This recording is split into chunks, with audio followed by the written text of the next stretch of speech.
sin is not going down swinging. It's okay to lose. It's not okay to take a dive. When faced with cancer, Patrick Byrne chose to fight. That was 22 years ago.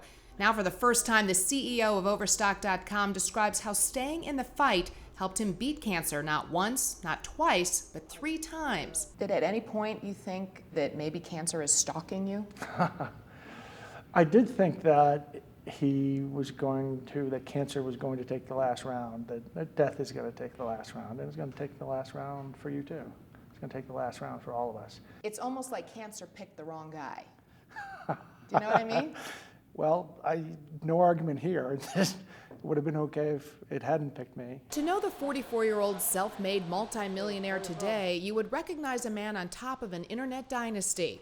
Byrne created Overstock.com, an online warehouse devoted to brand name products at clearance prices. But before cancer, Byrne had different plans.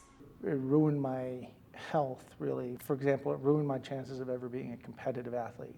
I had gotten so far off the beaten path that I never found the beaten path again.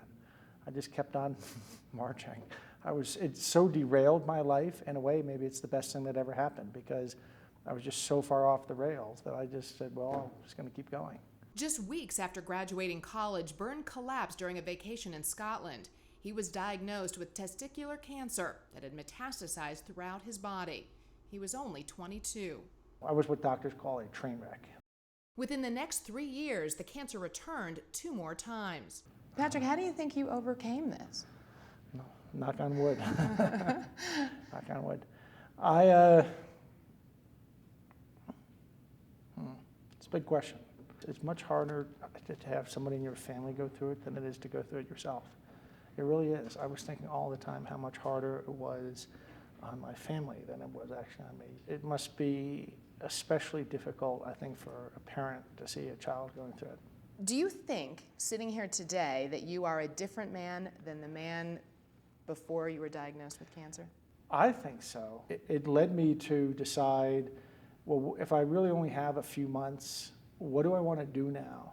What do I want to do with those few months? And really years went by where I kept on living that way. Do you feel an obligation to live your life a certain way because of what you went through with cancer?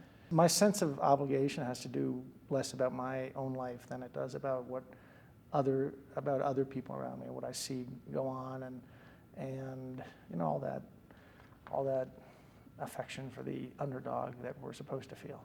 That is what drives his work now.